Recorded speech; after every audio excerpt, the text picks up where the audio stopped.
Isaiah has 66 chapters and we are almost done. Hapit na gid nato mahuman ang libro sa Isaiah. And we have learned that sa pagtuon nato sa the book of Isaiah, natun-an nato nga ang kinabuhi sa Israel. No, they have been through a lot in their lives, in their journey as God's people. Grabe ang ilang giagian. Grabe ilang mga kaagi.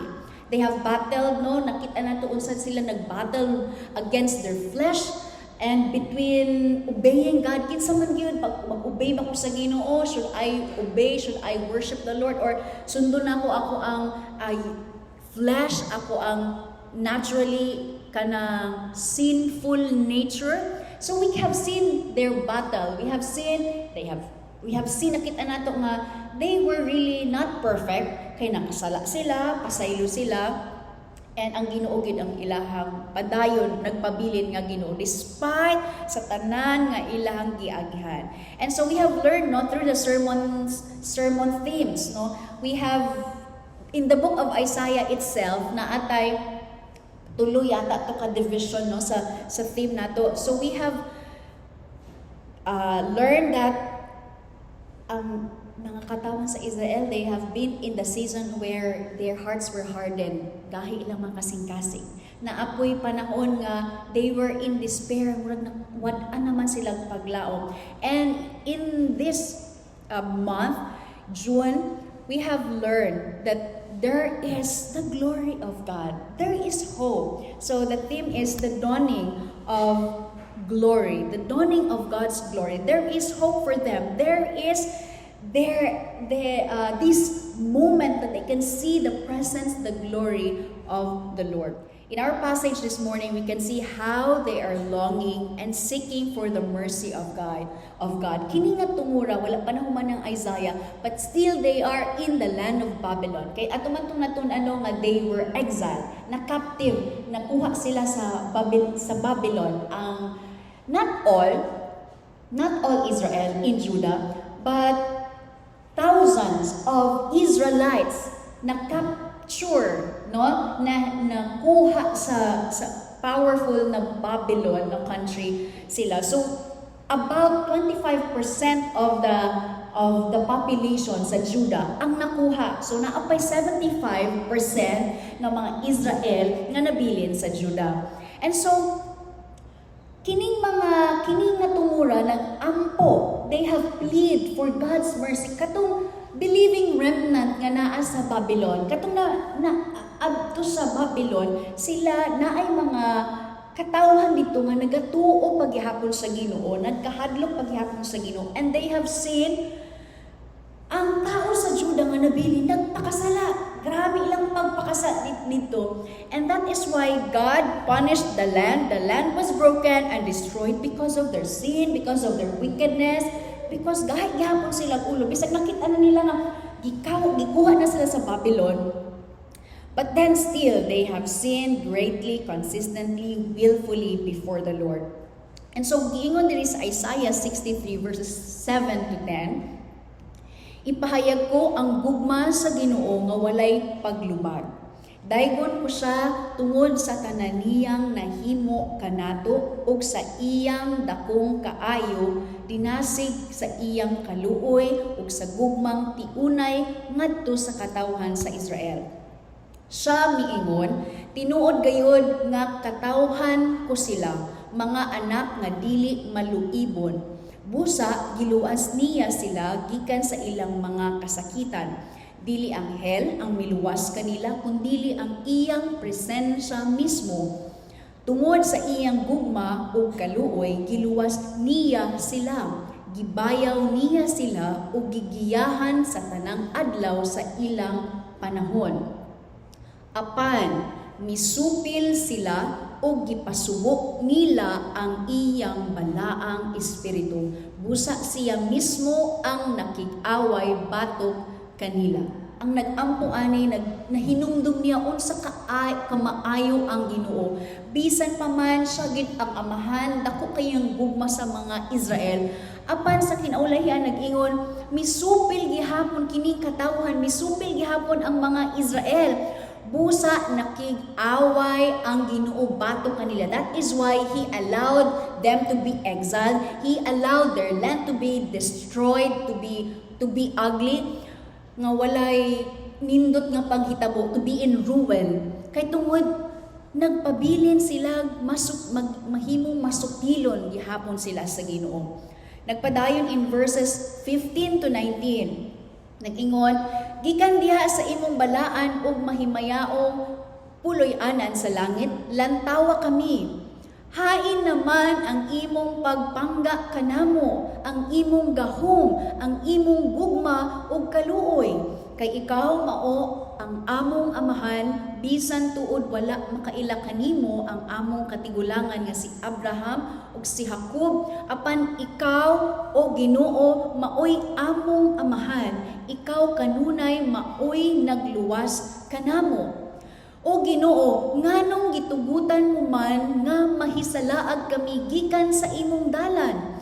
Nganong gipagahi man nimo ang among kasing-kasing aron mawala ang among pagtahod o kahadlok kanimo?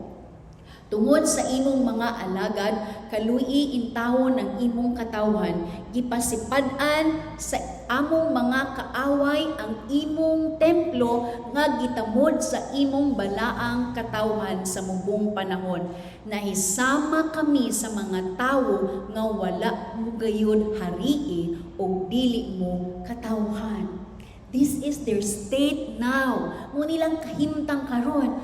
Asa naman ka Ginoo? Ikaw ama yung gugmao na mo nga Ginoo nga amahan. Apan asa na ka? You have allowed us to wonder. Did you allow us na magpakasala kami? Asa naman ka nga magluwas ka na mo amahan? Kay tungod nakasinati na sila o kalisod o pagpunish sa Ginoo, destruction came to them. Kay tungod gi-allow sa Ginoo nga mahitabo kato, tungod sila masupilon. Ingon pa sila nahisama sila sa mga tao nga wala gyud hari. No one leading them. Wala sila hari nga mugiya kanila. And so God abandoned them because again and again they have sinned greatly. Dako ilang pagpakasala, padayunon sila pagpakasala, o kabalo sila nga sala, sige gihapon sila pagpakasala. So God allowed them to wander. God allowed them to, okay, you worship your idol, you disobey, okay, I allowed you because of your hard hearts. Adun ag yung silot sa Dios. However, since mo gini atong natunan nga ang Ginoo mao ang paglaom, He will always show His glory to His chosen people, Israel. And so the title of today's message, nag-ingon, dili pa ulahi ang tanan, mga mangayo og tabang sa Dios. Dili pa ulahi mangayo og tabang sa Dios karon. Kung karon ta mangayo tabang sa Ginoo, dili pa ulahi. For the Lord, He would always see our failure, not final. Matong giingon sa balik-balik ginaingon sa writers o sa kabog, naatay mga pagpakyas, pero dili na ginatan-aw sa Ginoo nga mauna na imuhang end. Final na gid na imuhang pagpakasala. Okay, I will not give you hope anymore. No. The Lord will never see our failure as final. In the Lord, there is always room for improvement. Nung kabalumatanan, no, there's always room for improvement. Sige na, fail ka karon. Okay, the next time you can do better, you can do again. For the Lord, there is always room for improvement. What does it mean? Remember the pattern, no? Atong mahinumduman ang pattern. Israel sinned, and through Moses plead, the Lord saved, the Lord forgive. Another, Israel sinned again because they have forgotten how God saved them. Magkasala na po sila. And then here comes the leader, Lord, pasayloan na po kami. And God will always hear and forgive and show His grace and mercy so many times. That's the pattern. For the Lord, no, this is very important na remember namo, today is our salvation. Every day is our salvation. Today is the time, today is the chance for the Lord. Maong kung nakasala man ang mga Israelites, dili paulahi sa ila ang pagpangayong tabang sa Dios. And it's the same thing for us. And so, ang pangutana this morning, nganong kinahanglan mangayo og tabang sa Dios karon? Why do we need to ask God for help? Adunay tulo ka answers kini nga pangutanan. First answer, ang Dios mutabang sa taong musalig niya karon. Nganong kinahanglan mangayo og tabang sa Dios karon? The Lord will always show His mercy, show His help. He will always help people who will wait for Him. Katong mga tao nga nagsalig, katong mga tao nga maghulat, katong mga tao nga adunay pagtuo sa Ginoo, pagsalig o paghulat na ay patience nga maghulat sa Ginoo, aduna gyud tabang nga mahatag sa ilaha. Apan ang Dios mosilot sa mga masugilon. Again, kinigid na picture, always nato ni makit-an sa kinabuhi sa mga Israel. Ang Dios motabang mangyud kung kita mosalig. Ang Dios nitabang gid sa mga Israel the moment sila magsalig sa Ginoo. Apan sa time nga sila masupilon, magrebelde sa Ginoo, aduna gyud silot nga ilang matagamtaman. In our passage, in Isaiah chapter 64, verses 1 to 2, nag-ingon, maayo unta kung gision mo ang kalangitan, ug unya manaog ka, aron mangurog ang kabukiran. Mangurog gayon sila sama sa tubig nga mubukal tungod sa siga sa kalayon. Ngari ug ipadayag ang imong gahom ngadto sa imong mga kaaway, aron mangurog ang kanasuran. Sa dihang naghimo kag makalinisang nga buhat nga wala namo paabuta, nanaog ka ug nangurog ang kabukiran tungod sa kahadlok kanimo. Sukad masukad wala pagayoy nakadungog o nakakita og Dios nga sama kanimo, Dios nga motabang ni adtong mosalig kanimo. That is very clear na ang Ginoo kung mangayo tagtabang, He will always help. He will always answer. The believing remnant nga naa sa Babylon, nagpangayo sila, nagampo sila for God to intervene from heaven. Lord, imong presensya panaugan ang naog ngari. Ipakita ka na mo imong presensya because we have sinned so greatly. Your people sinned so greatly. Please come. We have rebelled before you. Please come, Lord. Show us your presence. Ngunit mga ilang pag-ampo. Kay why? If the presence of the Lord is there, there is trembling. Adunay fear. Mabati sa Israel nga ang presensya sa Ginoo balaan kaayo. We have learned no sa mga accounts, sa mga stories sa Biblia nga when the presence of the Lord na ang presensya sa Ginoo, He may show Himself through smoke, no? Through earthquake. Ang mga tao mag-tremble yun. They will tremble in the presence of God. They cannot dare even to see the presence of the Lord because the presence of the Lord is holy. And imagine ka, this is their plea. Lord, come! Abrihin agad ang langit, come! Aron mangurog ang kanasuran, aron mangurog ang mga kabukiran. So there will be earthquake, there will be kanang trembling before your presence. Kay grabe na gid Lord ang pagpakasala. This is how they plead for the mercy of the Lord. Nga kung wala ang presensya, wala ang tabang sa Ginoo, wala gyud sila'y paglaom, wala na gyud kinabuhi, di na gyud sila makita og kahayag kanang paglaom sa ilang kinabuhi. And so they really ask mercy, grace, help from the Lord. In Isaiah 63 verse 11 to 14, this is the continuation actually. Ang atong passage is the continuation of this prayer. Nagsugod ang ilang pagpli sa Ginoo sa chapter 63 pa lang. But then in verse 11 to 14, nag-ingon, apan unya nahinumdum sila sa karaang panahon, sa panahon ni Moises nga alagad sa Ginoo. Nangutana sila, hain naman ang Ginoo nga nagluwas sa mga pangulo sa iyang katawhan aron dili sila malumos sa dagat. Hain naman ang Ginoo nga naghatag sa iyang espiritu kanila ug naghatag og gahom kang Moises. ug naghimo kahibulungang mga butang pinaagi kaniya. Hain naman ang mibahin sa tubig diha sa ilang atubangan aron maila ang iyang kabantog hangtod sa kahangturan. Siya maoy nagtultol kanila latas sa dagat sama sa mga kabayong ihalas, wala gayud sila nangadagma. Sama sa mga baka nga milugsong sa kawalugan, gihatagan usab sa espiritu sa Ginoo og kapahulayan ang iyang katawhan. Ingon niini ang pagtultol mo sa imong katawhan aron pasidunggan ang imong ngalan. They have remembered how God saved them.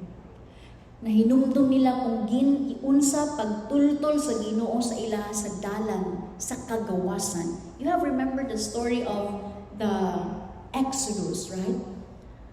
That's the greatest kanang testimony they can ever share sa ilang mga next generation nga kabalo ba mo nga ang Ginoo ni tultol kanamo sa dalan aron kami makagawas. They have remembered it's the Lord's power, it's the Lord's presence.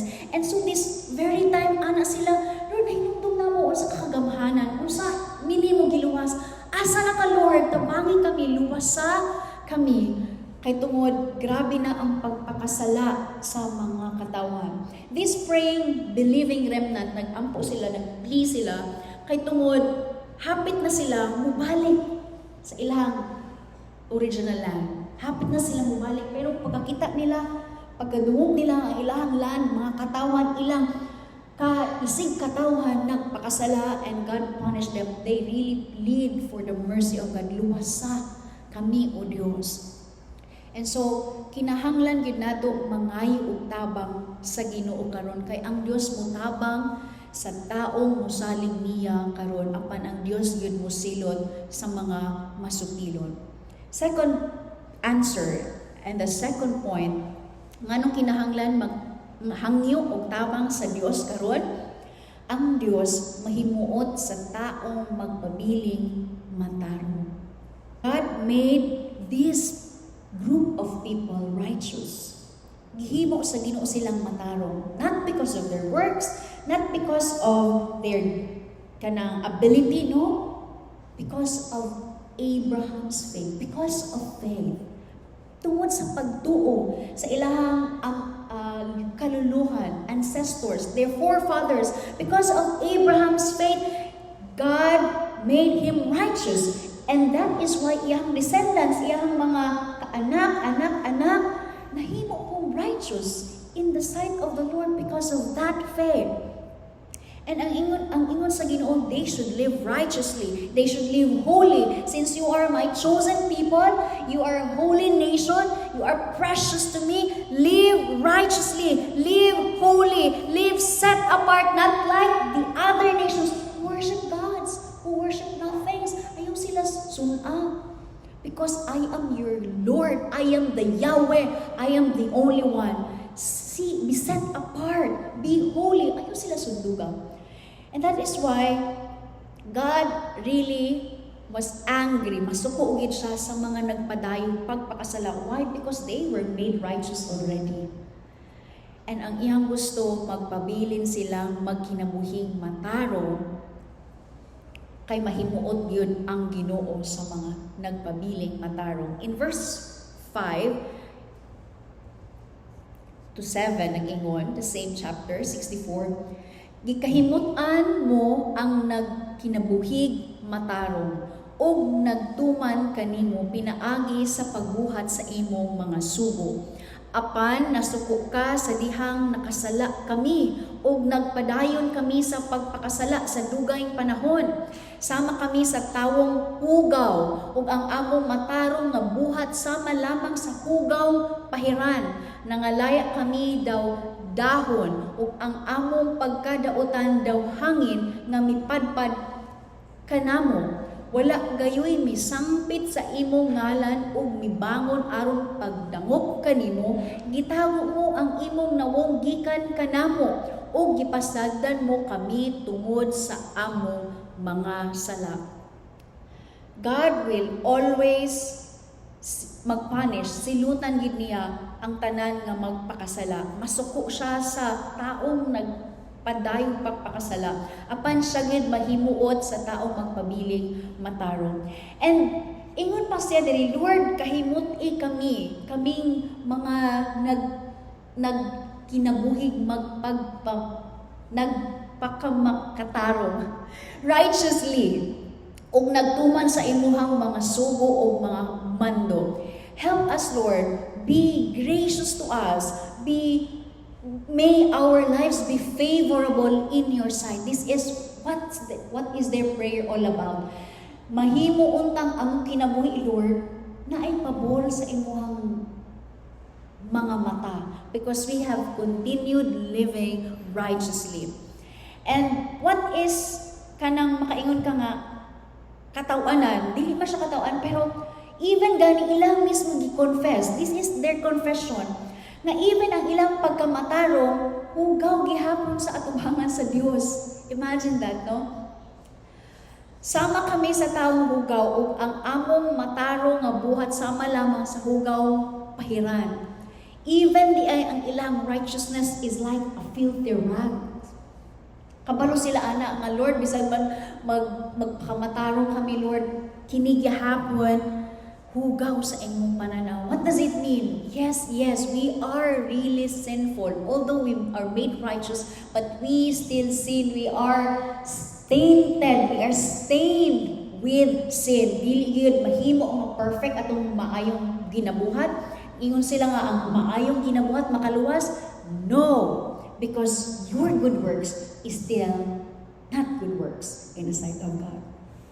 Ang giingon diri, this word na giingon diri, sama lamang sa hugaw pahiran. Many commentators ilagi lang gina-emphasize because it is equivalent to filthy rags. Hugaw, trapuhan, pahiran lang. And ang pangit pag kung iyong imagine, it is likened to a menstrual cloth.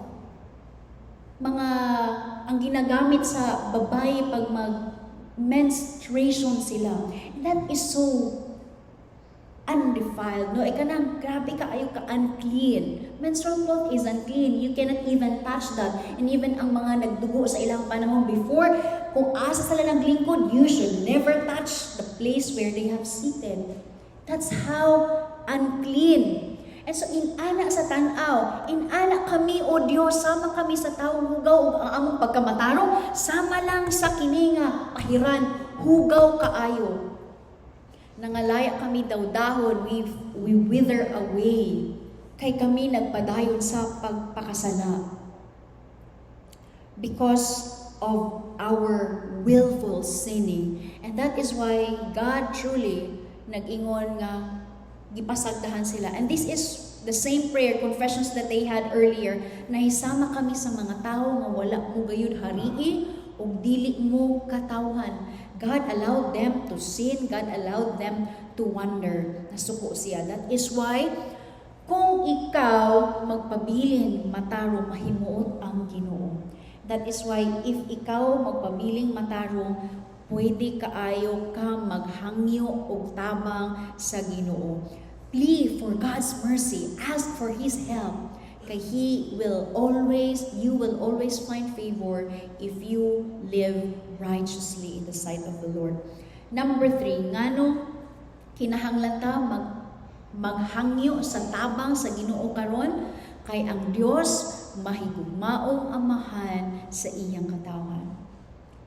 Dili gid ni nagbago ang character ni Yahweh sa Ginoo. Ang Dios mahigugmaon kaayo siya nga amahan. Uway sama kaniya. Father's love is so unconditional. The love of God is so unconditional, so great na even kining mga Israel magpakasala, still He forgives. Remember the story of the prodigal son, and even iyang mismong anak gipangayo ang iyang wealth, iyang possession, and wandered away, gibiyaan ang iyang amahan. And so iyang father was so broken-hearted. Ato lang ang gibuhat sa kong anak, gibiyaan ko. Pagkahuman gikuha iyang possession, gibiyaan lang ko. But then we have learned no nga, when the son came back, wala ginya gi-abandon. Pagbalik sa iyahang son nga nagpaka lingaw sa kalibutan, he really run, hug, accepted his son who wandered away. That's the love of the Father. Kita makahangyo ta kanunay sa Ginoo kay tungod mahigugmaon ang atong amahan, especially kitang iyang mga katawhan. And so we can remember also to our earthly fathers, we all know, no, nasayta as we are celebrating Father's Day, maupod ni sama pod ang character sa ato ang mga earthly fathers. Nasayod ta nga atong mga amahan mahigugmaon gayon. Di gid na malalis, di gid na ma-question, naagid na sa kasing-kasing sa amahan to really love their children. To love their children so great. And even si Jesus mismo nag-ingon sa Matthew 7, nga even gani, imagine ka, kana nga mga amahan, earthly father, they are sinful father, they are evil. Dilipot pasabot nga kanang dautan gid kay muna, sinful, unrighteous, unholy. Like, I mean, dili perfect. Kana gani nga dili perfect nga amahan, ingon si Jesus in Matthew 7, know how to give good gifts to their children. Even they are not perfect, they know how to give good gifts. If mga yung ilang anak o bread, of course they would give bread, not snake. If that imperfect father makahatag ani good gifts to their children, how much more will your heavenly Father will give good gifts to those who ask Him. Ang atong amahan sa langit, mahigugmaon kaayo, once we ask something, we ask help to Him, He will really answer. In verses 8 to 12 nag-ingon, apan amahan ka gihapon namo o Ginoo, kami ang lapok, ikaw ang magkukulon. Kaming tanan imong mga binuhat, busa ayaw intawon palabig kasuko o Ginoo, ug ayaw intawon hinumdumi hangtod sa hangtod ang among kasalanan. Huna-hunaa nga kami imong katawhan. Nahimo nang kamingawan ang balaan mong mga syudad. Ang Sion nahimo ng disyerto. Nagningaw na ang Jerusalem. Gisunog ang among balaan ug matahong nga templo. Diin gisimba ka sa among katigulangan ug nangagun-og ang tanang matahong namong mga dapit. This is their confession. Nga mao na itong nahitabo sa ilang land in Judah. Nadaot na ang tanan. Nahimo ng kamingawan ang ilahang syudad. Ang ilahang last nga panguta gi-confess, gi-please sa Ginoo. Dili ka ba lamang magtagad bisan pa ni ining tanan o Ginoo? Magpakahilom ka ba lamang ug sakiton mo ba kami pag-ayo? Lord, inani among kahimtang. Will you keep your eyes closed and your ears closed? Dili ba ka magtagad ka namo o Dios? Muna ilang pangutana. And that is why they really plea for God's mercy, because they know God, their Father, is so loving. And so, dili gid sila magundang, di gid sila maghunong o hangyo sa Ginoo. Kay ang Dios may gugmaong amahan sa iyang katawan, siya gid mo tabang, apan ang Dios mo sa likway sa taong dili mo ila nga siya iyang amahan. And that is what they experience. Gisalikway gid sila sa Ginoo kay tungod they have not considered Yahweh, the Lord their Father. Mas nahadlok pa sila sa mga Diyos. Wala sila nagtuman, wala sila naghid sa commandments, sa sugo sa ilang amahan. And that is why the Lord kanang gi-abandon sila, gisalikway sila kay tungod dili sila niila nga ang Ginoo ilang amahan. And so for the conclusion, they have asked, Lord, hain ka naman. Kung kami mag-ask og tabang kanimo, hain ka na, mutabang pa ba ka sa amua? In Isaiah chapter 65 verse 1, ang Ginoo miingon, andam ako pagtubag sa mga pag-ampo sa akong katawhan. apan wala sila musangpit kanako. Buot ko nga ila akong makit-an, apan wala sila mangita kanako. Wala mag-angko kanako ang nasod bisan ug nag-ingon ako, ania ako. Apan ang akong kahimutan mao ang tawong mapaubsanon, mahinulsulon ug mahadlokon kanako. God is waiting for His people to humble, magpaubos sa Ginoo, magrepent, maghinulsol, o mahadlok balik sa iyaha, magtuo balik sa iyaha. He will always give favor. He will always show His grace. He will always give help to those people. And so this is also for us this very morning. Kung nasayod ta nga, napakyas ta, magduol sa Ginoo, napakyas ta nga maghangyo sa Ginoo, napakyas ta nga magsalig sa Ginoo kay tungod tan-aw nato atong kinabuhi, okay na din ato kinahanglan ng Ginoo. Magpaubsanon ta, magpabilin tang mapaubsanon diha sa Ginoo, maghinulsol ta ug balik ta sa Ginoo. Kay nga naman dili pa ulay ang tanan. Sa Ginoo once again aduna gyoy tay paglaom. Dili yun ulahi kanunay sa Ginoo mangayo ug tabang. Because today is the day of salvation, we have to really cry for help to God. He will answer, He will help His people. Let us pray. Almighty Father, we thank You for Your word. Your word is enough for us. Because Your word gives us life, Lord. Daghang salamat nga Ikaw naghinumdum ka namo, nagpahinumdum ka namo, O Dios. Nga Ikaw lang nagahulat ka namo, Lord. Magduol kami kanimo aron mangayo og tabang. Daghang salamat, O Dios, nga Ikaw gyud, O Dios, ang among mahigugmaong amahan. Andam ka kanunay magadawat, magatubag sa imong mga kaanakan, sa imong katawan.